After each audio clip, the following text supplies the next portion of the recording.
ಬಿಡೆನು. ಆ ಮಾತು ಹೇಳಿದನಲ್ಲ,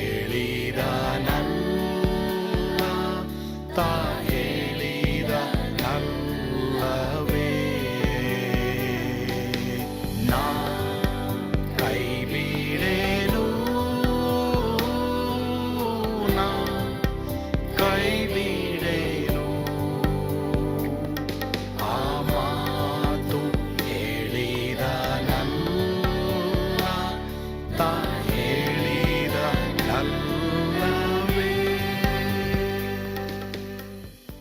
ಯೇಸು ಕೈ ಬಿಡನು ದೈನಂದಿನ ಸತ್ಯವೇದ ಅಧ್ಯಯನಕ್ಕೆ ನಿಮ್ಮೆಲ್ಲರನ್ನು ಆಹ್ವಾನಿಸುತ್ತೇನೆ.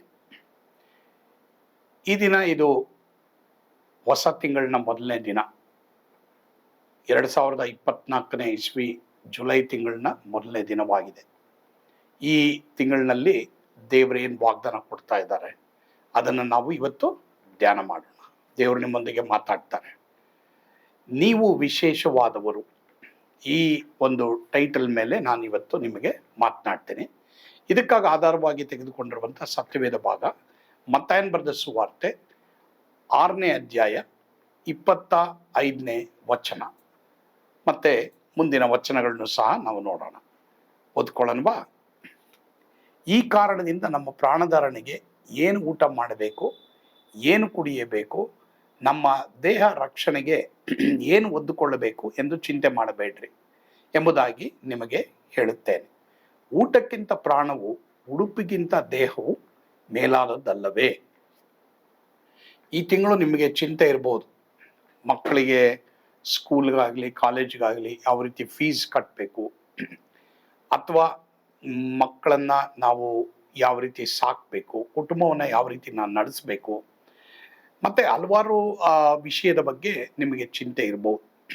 ಚಿಂತೆ ಅನ್ನೋದು ಸಾಧಾರಣವಾಗಿ ಎಲ್ಲರಿಗೂ ಬರುವುದು ಸಹಜ. ಯಾಕಂದರೆ ಈ ಲೋಕದಲ್ಲಿ ನಮ್ಮೆಲ್ಲರಿಗೂ ಒಂದೊಂದು ಜವಾಬ್ದಾರಿಕೆ ಇದೆ. ನಾವೆಲ್ಲರೂ ಅನೇಕ ಥರದ ಬಿಲ್ಗಳನ್ನು ಪಾವತಿ ಮಾಡಲೇಬೇಕು, ಅದನ್ನು ನಾವು ಕಟ್ಟಲೇಬೇಕು. ಸೊ ಹೀಗಾಗಿ ನಮಗೇನಾಗುತ್ತೆ, ಚಿಂತೆ ಬರ್ತದೆ. ಊಟ, ಉಡುಪು, ಏನು ಹೊತ್ಕೊಳ್ಬೇಕು, ಇದು ಭಾಳ ಪ್ರಾಮುಖ್ಯವಾದಂಥ ಒಂದು ದೈನಂದಿನ ನೀಡಿಕೆ ಆಗಿರ್ತದೆ. ಆದರೆ ಇಲ್ಲಿ ಯೇಸು ಸ್ವಾಮಿ ಏನು ಹೇಳ್ತಾ ಇದ್ದಾರೆ, ಅದ್ರ ಬಗ್ಗೆ ನೀವು ಚಿಂತೆ ಮಾಡಬೇಡ್ರಿ, ಯಾಕಂದರೆ ಅದು ಯೇಸು ಸ್ವಾಮಿಗೆ ಗೊತ್ತು. ಸರಿ, ಈಗ ನೀವು ಪ್ರಶ್ನೆ ಕೇಳಬಹುದು, ಚಿಂತೆ ಮಾಡದೆ ಇರೋದು ಹೇಗೆ? ಅದು ದೈನಂದಿನ ಕರ್ತವ್ಯ ಅಲ್ವಾ, ನೀಡಿಕೆ ಅಲ್ವಾ? ನಾನು ನಿಮಗೊಂದು ಪ್ರಶ್ನೆ ಕೇಳ್ತೀನಿ. ಚಿಂತೆ ಮಾಡಿ ಯಾವುದಾದ್ರೂ ಒಂದು ಕಾರ್ಯನ ನಾನು ನೀನು ಸಾಧಿಸೋಕ್ಕಾಗುತ್ತಾ? ಈಗ ನನಗೂ ಕೆಲವು ಸಲ ಚಿಂತೆ ಬಂದದ್ದುಂಟು, ಬರುವುದು ಉಂಟು. ಆದರೆ ಅಂಥ ಟೈಮ್ನಲ್ಲಿ ದೇವರು ನನಗೆ ಈ ವಾಕ್ಯದ ಮೂಲಕ ಕಲಿಸಿದ್ದಾರೆ, ಅನೇಕ ಅನುಭವಗಳ ಮೂಲಕ ನನಗೆ ಕಲಿಸಿದ್ದಾರೆ. ಚಿಂತೆ ಮಾಡೋ ಬದಲು ನಾವು ಏನು ಮಾಡಬೇಕು ಅನ್ನೋದು ಭಾಳ ಪ್ರಾಮುಖ್ಯ. ಅದನ್ನು ನಾನು ಈ ಸಂದೇಶದ ಕಡೆಯಲ್ಲಿ ನಿಮಗೆ ಹೇಳ್ತೀನಿ. ಆದರೆ ಈಗ ಯಾಕೆ ನಾವು ಚಿಂತೆ ಮಾಡಬಾರ್ದು ಎಂಬುದಾಗಿ ನಾವು ನೋಡುವಾಗ, ಈ ವಾಕ್ಯದ ಪ್ರಕಾರ ನಾವು ದೇವರಿಗೆ ವಿಶೇಷವಾದವರು. ಅಂದರೆ ದೇವರ ಇಡೀ ಸೃಷ್ಟಿಯಲ್ಲಿ ದೇವರಿಗೆ ವಿಶೇಷವಾದವರು ನಾವು. ಆದ್ದರಿಂದ ನಾವು ಯಾವ್ಯಾವುದರಲ್ಲಿ ಯಾವುದಕ್ಕಿಂತ ವಿಶೇಷವಾದವರು ಅನ್ನೋದನ್ನು ನಾವು ಈ ಸಂದರ್ಭದಲ್ಲಿ ಧ್ಯಾನ ಮಾಡೋಣ. ಆವಾಗ ನಮಗೆ ಚಿಂತೆ ಅನ್ನೋದು ಹೊರಟೋಗ್ತದೆ. ಸರಿ, ಒಂದನೇದಾಗಿ 26ನೇ ವಚನದಲ್ಲಿ, ಈ ಮತ್ತಾಯನ ಬರೆದ ಸುವಾರ್ತೆ 6ನೇ ಅಧ್ಯಾಯ 26ನೇ ವಚನದಲ್ಲಿ, ಆಕಾಶದಲ್ಲಿ ಹಾರಾಡುವ ಹಕ್ಕಿಗಳನ್ನು ನೋಡ್ರಿ. ಅವು ಬಿತ್ತುವುದಿಲ್ಲ, ಕೊಯ್ಯುವುದಿಲ್ಲ, ಕಣಜದಲ್ಲಿ ತುಂಬಿಟ್ಟುಕೊಳ್ಳುವುದಿಲ್ಲ, ಆದಾಗ್ಯೂ ಪರಲೋಕದಲ್ಲಿರುವ ದೇವರು ತಂದೆಯು ಅವುಗಳನ್ನು ಸಾಕಿ ಸಲಹುತ್ತಾನೆ. ಅವುಗಳಿಗಿಂತ ನೀವು ಹೆಚ್ಚಿನವರಲ್ಲವೋ? ಹಾಗಾದರೆ ಮೊದಲನೇದಾಗಿ ನಾವು ಆಕಾಶದ ಪಕ್ಷಿಗಳಿಗಿಂತಲೂ ವಿಶೇಷವಾದವರು. ಈಗ ಆಕಾಶದ ಪಕ್ಷಿಗಳನ್ನ ನಾವು ಧ್ಯಾನ ನೋಡೋದಾದ್ರೆ ಎಷ್ಟೋ ಲಕ್ಷಗಟ್ಟಲೆ, ಕೋಟಿಗಟ್ಟಲೆ ಆಕಾಶದ ಪಕ್ಷಿಗಳಿವೆ. ಅವೆಲ್ಲಕ್ಕೂ ಊಟವನ್ನು ಕೊಡ್ತಾರವ್ರು ಯಾರು? ಸೃಷ್ಟಿ ಮಾಡಿದಂಥ ದೇವರಲ್ವಾ? ಹಾಗಾದರೆ ಇವತ್ತು ಇದ್ದು ನಾಳೆ ಆ ಪಕ್ಷಿಗಳಿರ್ತದೋ ಏನೋ, ಅದಕ್ಕೆ ಆತ್ಮ ಇಲ್ಲ. ಅದಕ್ಕೆ ದೇವರು ಉಡಿಸಿ ತೊಡಸ್ತಾರೆ ಅಂದರೆ, ತನ್ನ ಜೀವಶ್ವಾಸವನ್ನೇ ಊದಿದಂಥ ತನ್ನ ಮಕ್ಕಳಾದ ನಾವು ಅವುಗಳಿಗಿಂತ ವಿಶೇಷವಾದವರಲ್ವಾ? ಹಾಗಾದರೆ ದೇವರಿಗೆ ಇದೆಲ್ಲ ಲೇಸಾದ ಕಾರ್ಯ. ಯಾವುದು? ಊಟ, ಬಟ್ಟೆ, ಮನೆ, ಸ್ಕೂಲ್ ಫೀಸು, ಇದು ಪ್ರತಿಯೊಂದು. ಅದರಿಂದ ನಾವು ಚಿಂತೆ ಮಾಡಿದ್ರೆ ಸೈತಾನಿಗೆ ಸಂತೆ ಆಗುತ್ತೆ. ಆದರೆ ನಾವು ಚಿಂತೆ ಮಾಡದೆ ಹೋದರೆ ದೇವರು ನಮ್ಗೇನು ಮಾಡ್ತಾರೆ? ಒದಗಿಸ್ಕೊಡ್ತಾರೆ. ಯಾಕೆ? ನಾವು ಯಾರು? ವಿಶೇಷವಾದವರು. ಪ್ರಿಯ ದೇವರ ಮಕ್ಕಳೇ, ಆಕಾಶದ ಪಕ್ಷಿಗಳಿಂತಲೂ ನೀವು ವಿಶೇಷವಾದವರು. ಎರಡನೇದಾಗಿ ನಾವು ನೋಡೋಣ, ಯಾಕೆ ಚಿಂತೆ ಮಾಡಬಾರ್ದು, ಯಾವುದಕ್ಕಿಂತ ನಾವು ವಿಶೇಷವಾದವರು. ನಾವು ಸತ್ಯವೇದದಲ್ಲಿ ಇನ್ನೊಂದು ವಾಕ್ಯ ನೋಡುವಾಗ ಇಬ್ರಿಯ 2:16, ಆತನು ದೇವದೂತರನ್ನು ಹಿಡಿದವನೆಂದು ಬರೆದಿಲ್ಲ, ಅಬ್ರಹಾಮನ ಸಂತತಿಯನ್ನು ಕೈ ಹಿಡಿದಿದ್ದಾನೆ. ಹಾಗಾದ್ರೆ ಈ ವಾಕ್ಯದ ಪ್ರಕಾರ ಅಬ್ರಹಾಮನ ಸಂತತಿಯನ್ನ ಕೈ ಹಿಡಿದಿದ್ದಾರೆ, ದೇವದೂತರ ಕೈಯನ್ನ ದೇವರು ಹಿಡಿದಿಲ್ಲ ಅಂತ ಬರೆಯಲ್ಪಟ್ಟಿದೆ. ಇದರ ಅರ್ಥ ಏನು ಗೊತ್ತಾ? ದೇವದೂತರಿಗಿಂತ ನಾವು ವಿಶೇಷವಾದವರು. ಮತ್ತು ದೇವದೂತರನ್ನ ನಾವು ನೋಡ್ಬಿಟ್ರೆ ಏನೋ ಒಂದು ದೊಡ್ಡ ಒಂದು ಸಾಧನೆಯನ್ನ ನಾನು ಮಾಡಿಬಿಟ್ಟೆ ಎಂಬುದಾಗಿ ನಾವು ಅನೇಕ ವೇಳೆ ಹೇಳ್ಕೊಳ್ಳೋದುಂಟು. ದೇವದೂತರನ್ನ ದೇವರು ನಮಗೆ ಕಾವಲಾಗಿ ಕೊಟ್ಟಿದ್ದಾರೆ, ನಮ್ಮ ಪ್ರೊಟೆಕ್ಷನ್ಗೋಸ್ಕರವಾಗಿ ಕೊಟ್ಟಿದ್ದಾರೆ, ನಮಗೆ ಅನೇಕ ಕಾರ್ಯಗಳು ಮಾಡೋದಕ್ಕೋಸ್ಕರವಾಗಿ ಕೊಟ್ಟಿದ್ದಾರೆ. ಆದರೆ ಆ ದೇವದೂತರಿಗಿಂತ ನಾವು ವಿಶೇಷವಾದವರು. ಆದ್ರಿಂದ ನಾವು ಚಿಂತೆ ಮಾಡಬಾರ್ದು, ಸರಿನಾ? ಅದು ಎರಡನೇದಾಗಿ. ಮೂರನೇದಾಗಿ ನಾವು ನೋಡುವಾಗ ಇಬ್ರಿಯದವರು ಬರೆದ ಪತ್ರಿಕೆ 11ನೇ ಅಧ್ಯಾಯ 40ನೇ ವಚನ, ಇವರೆಲ್ಲರೂ ನಂಬಿಕೆಯ ಮೂಲಕ ಒಳ್ಳೆ ಹೆಸರನ್ನು ಸಂಪಾದಿಸಿಕೊಂಡಿದ್ದರು, ವಾಗ್ದಾನದ ಫಲವನ್ನು ಹೊಂದಲಿಲ್ಲ. ದೇವರು ನಮಗೋಸ್ಕರ ಶ್ರೇಷ್ಠವಾದ ಭಾಗ್ಯವನ್ನ ಏರ್ಪಡಿಸಿ ನಾವಿಲ್ಲದೆ ಅವರು ಸಿದ್ಧಿಗೆ ಬರಬಾರದೆಂದು ಸಂಕಲ್ಪಿಸಿದನು. ಈ ವಾಕ್ಯ ಹಳೆ ಒಡಂಬಡಿಕೆ ಭಕ್ತರನ್ನ, ಪ್ರವಾದಿಗಳನ್ನ ಸೂಚಿಸುವಂತದ್ದಾಗಿದೆ. ಹಾಗಾದ್ರೆ ಹಳೆ ಒಡಂಬಡಿಕೆ ಭಕ್ತರು, ಪ್ರವಾದಿಗಳು ಇವರೆಲ್ಲರೂ ನಾವು ಇವತ್ತು ಕೃಪೆಯ ಕಾಲವನ್ನು ಅನುಭವಿಸ್ತಾ ಇದೀವಲ್ಲ, ಅದನ್ನ ಅವರು ಎದುರು ನೋಡಿದವರು. ಆ ವಾಗ್ದಾನವನ್ನ ದೇವರವ್ರು ಮಾಡಿದ್ರು, ಆದ್ರೆ ಆ ಫಲವನ್ನು ಅವ್ರು ನೋಡಲಿಲ್ಲ. ನಾವು ಅನುಭವಿಸ್ತಾ ಇದ್ದೀವಿ. ಇದರ ಅರ್ಥ ಏನು?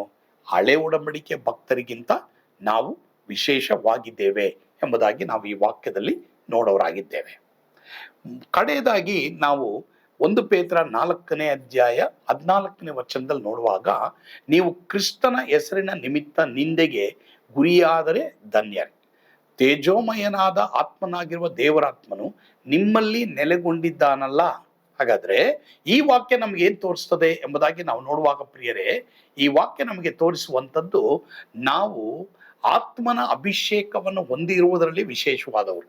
ಹಳೆ ಒಡಂಬಡಿಕೆಯಲ್ಲಿ ಪವಿತ್ರಾತ್ಮನು ಆ ಭಕ್ತರ ಮೇಲೆ ಇಳಿದು ಬರ್ತಾ ಇದ್ರು, ಆದರೆ ಈಗ ಪವಿತ್ರಾತ್ಮ ನಮ್ಮಲ್ಲಿ ನೆಲೆಗೊಂಡಿದ್ದಾರೆ. ಹೀಗಾಗಿ ನಾವು ಆತ್ಮನ ಅಭಿಷೇಕದಿಂದ ವಿಶೇಷವಾದವರಾಗಿದ್ದೇವೆ. ಹಾಗಾದ್ರೆ ಇವತ್ತು ನಾವು 4 ಕಾರ್ಯಗಳಲ್ಲಿ 4 ವ್ಯಕ್ತಿಗಳಿಗಿಂತ ನಾವು ವಿಶೇಷವಾದವರೆಂಬುದಾಗಿ ನಾವು ನೋಡಿದ್ವು.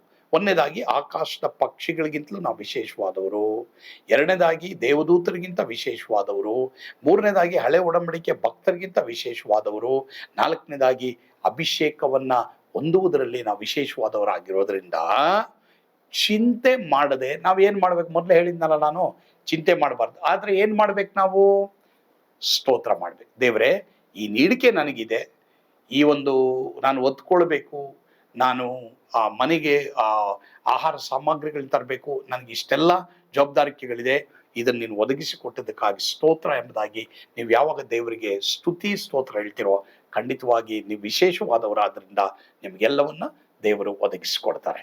ಒಂದು ವೇಳೆ ಯಾರಾದ್ರೂ ಆ ರೀತಿ ಚಿಂತೆ ಒಳಗಾಗಿದ್ದೀರಾ, ಭಯಪಡಬೇಡಿ. ನೀವು ಆಕಾಶದ ಗುಬ್ಬಿಗಳಿಗಿಂತ, ಆಕಾಶದ ಪಕ್ಷಿಗಳಿಗಿಂತ, ದೇವದೂತರಿಗಿಂತ ವಿಶೇಷವಾದವರಾದ್ರಿಂದ ದೇವರು ನಿಮ್ಮ ಎಲ್ಲ ನೀಡಿಕೆಗಳನ್ನ ಸಲ್ಲಿಸ್ತಾರೆ. ಪ್ರಾರ್ಥನೆ ಮಾಡೋಣವಾ? ನಮ್ಮನ್ನು ಬಹಳವಾಗಿ ಪ್ರೀತಿ ಮಾಡುವಂತ ನಮ್ಮ ಸ್ವರ್ಗೀಯ ತಂದೆಯಾದ ದೇವರೇ, ಇವತ್ತು ಯಾರಾದರೂ ದೇವರೇ ಚಿಂತೆಯಲ್ಲಿರ್ಬೋದಪ್ಪ, ಅದು ಸ್ಕೂಲ್ ವಿಷಯ ಇರ್ಬೋದು, ಕಾಲೇಜ್ ವಿಷಯ ಇರ್ಬೋದು, ಮನೆ ವಿಷಯ ಇರ್ಬೋದು, ಗೊತ್ತಿಲ್ಲ ದೇವರೇ, ಯಾವ ವಿಷಯವಾಗಿ ನಿನ್ನ ಮಕ್ಕಳು ಚಿಂತೆ ಉಳ್ಳವರಾಗಿದ್ದಾರೋ, ಈಗ ಯೇಸುವಿನ ನಾಮದಲ್ಲಿ ಆ ಚಿಂತೆನೆಲ್ಲ ಅವ್ರಿಗೆ ಹೋಗಲಾಡಿಸು. ಪ್ರಮುಖವಾಗಿ ಕೆಲಸದ ವಿಷಯದಲ್ಲಿರ್ಬೋದು ದೇವರೇ, ನಮಗೆ ಗೊತ್ತಿಲ್ಲ ಯಾವ್ಯಾವ ವಿಷಯದಲ್ಲಿ ದೇವರೇ ಸ್ವಾಮಿ ಎಲ್ಲರೂ ತವಕ ಪಡ್ತಾ ಇದ್ದಾರೋ, ಆ ಚಿಂತೆನ ಇವತ್ತು ಹೋಗಲಾಡಿಸಿ ಅವ್ರಿಗೆ ಅದ್ಭುತ ಮಾಡು. ಯಾಕಂದ್ರೆ ಅವರು ವಿಶೇಷವಾದವರಪ್ಪ. ಯಾರ್ಯಾರು ಯೇಸುವಿಗೆ ತಮ್ಮ ಹೃದಯವನ್ನು ಕೊಟ್ಟಿದ್ದಾರೋ ಅವರು ವಿಶೇಷವಾದವರು. ಅದಕ್ಕಾಗಿ ಸ್ತೋತ್ರ.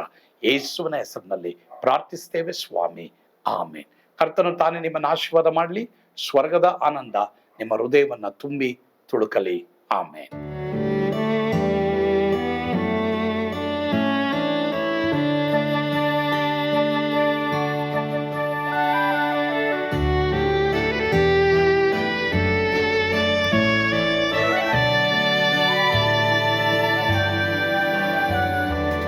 ಓ ಎಂತ ಅದ್ಭುತವಾದ ದಿನ, ನಾನೆಂದಿಗೂ ಮರೆಯೇನು. ಪಾಪಂಧಕಾರದೊಳ್ ಅಲೆದೇನ, ರಕ್ಷಕನ ಕಂಡೇನು. ಕೋಮಲ ಕರುಣೆಯುಳ್ಳ ಯೇಸು ಎನ್ ಕೊರತೆ ನೀಗಿದ. ಕತ್ತಲೆ ಹೋಯಿತು, ಜ್ಯೋತಿಯು ಮೂಡಿತು, ನಾನೀಗ ಧನ್ಯನಾದೆ. ಸ್ವರ್ಗದ ನಂದ ಎನ್ನಾತ್ಮ ತುಂಬಿತು, ಶಿಲುಬೆನಾಗ ಎನ್ ಸ್ವಸ್ಥ ಕೈದನು. ಎನ್ ಪಾಪ ತೋಳೆದ, ಈರುಳ ದಿನಕ್ಕೆ ತಿರುಗಿದ. ಸ್ವರ್ಗದ ನಂದ ಎನ್ನಾತ್ಮ ತುಂಬಿತು.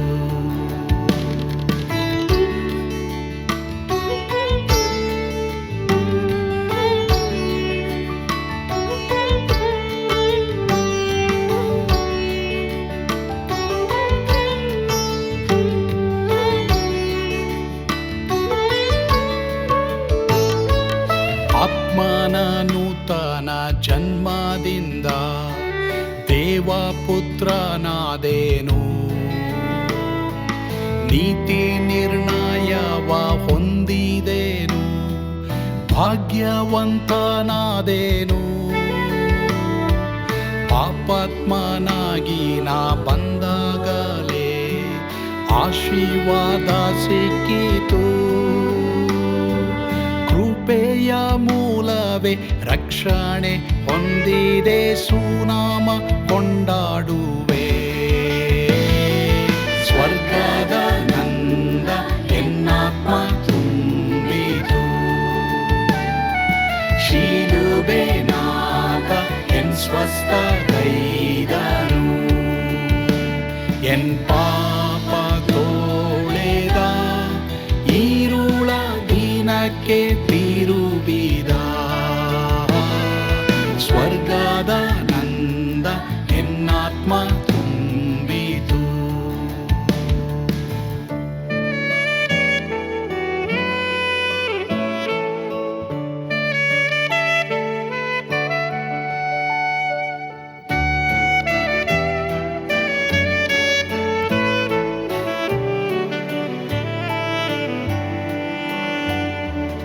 ಅನಂತ ನಿರೀಕ್ಷೆ ಏನಾಗಿದೆ, ಕಾಲವು ತೀರಲಾಗಿ.